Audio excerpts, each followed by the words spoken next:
Righto, this is my first review, if you like, and the review is of the Kinetic Sea Harrier FA2. As usual, they're a reasonable box. They're a little bit thin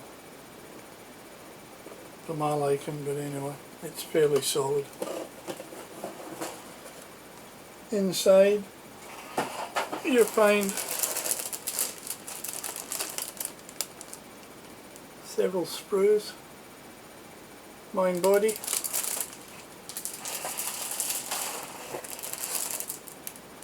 another 2 sprues full of tanks, fuel tanks, sidewinders, spars, and whatever these things are. I have no idea what those are. They appear to be like a matral missile, anti-ship missile.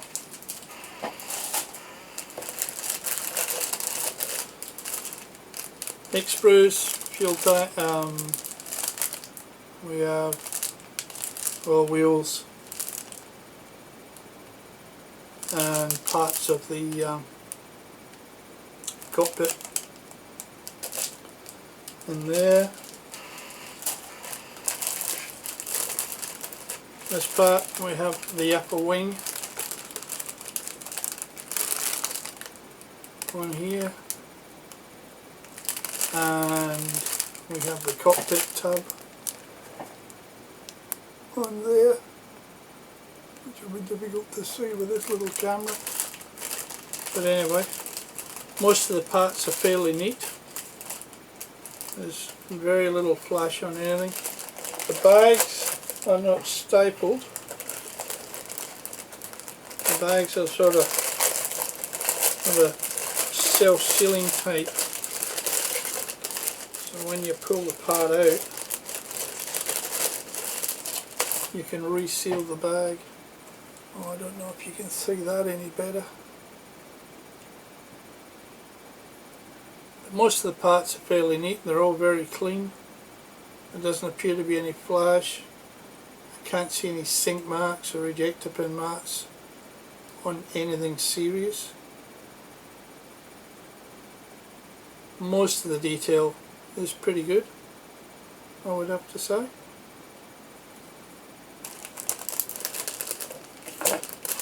The upper wing section, which is this part,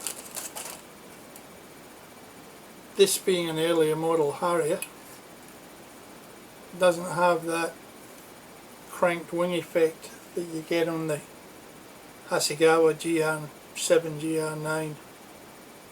So the wing's pretty straight.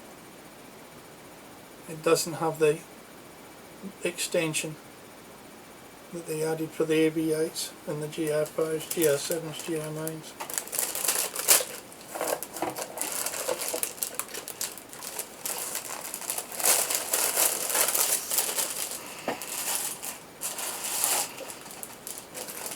Canopy parts.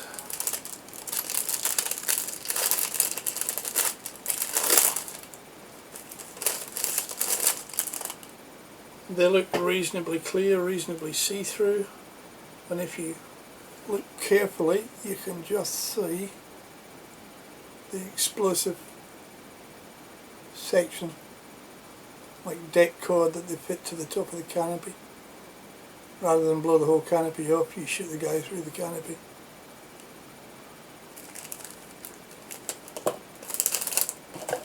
Again, the bags are self-sealing, so you can put everything back in the bag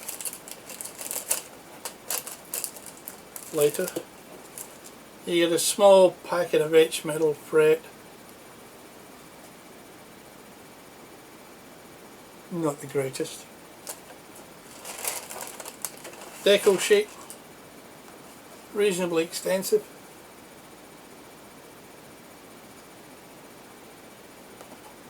Lots and lots and lots of tiny little decals. Hell of a lot more than I did on that Tornado. Instruction booklet. Fairly large size. reasonable sort of set of instructions. You have parts call out, paint call out, and as usual, first thing they put on there is build the cockpit. Unfortunately, the painting guide is a black and white paint guide. Not real good. Prefer the colour one like you get with Hobby Bus. But anyway, you get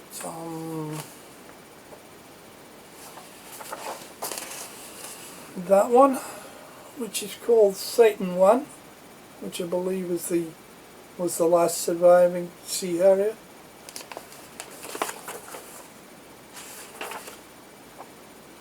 And you get this one, which says is celebrating 25 years of flying Sea Harrier since 1979, 899 Squadron Royal Navy, Yeovilton. So it's a not a bad scheme either. A lot darker scheme, it's the darker blue.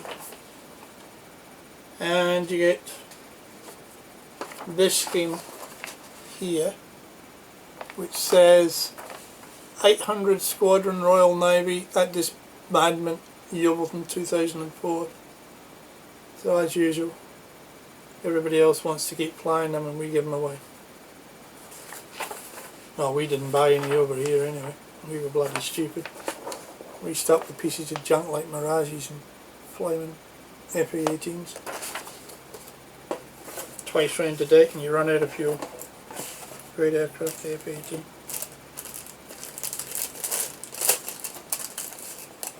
I'll just put this canopy back in so it doesn't get scratched.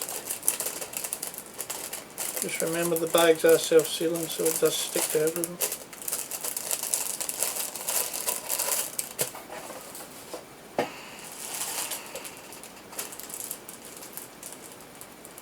And of course, yep, there it is. This bag is not so self-sealing. It's self-sealing somewhere. There it is.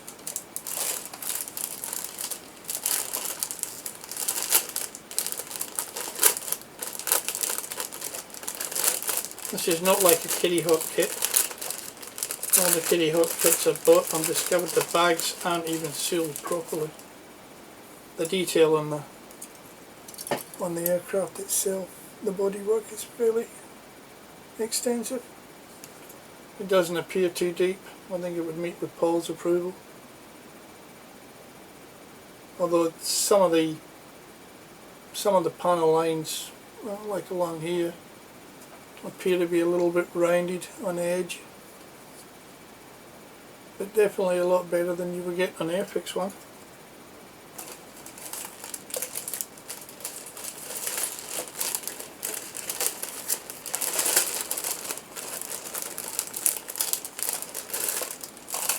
As with all things, the proof of the pudding would be in the building. So if you're any good at building them, you'll probably turn out a reasonably good model. Okay, that's it. Thanks guys.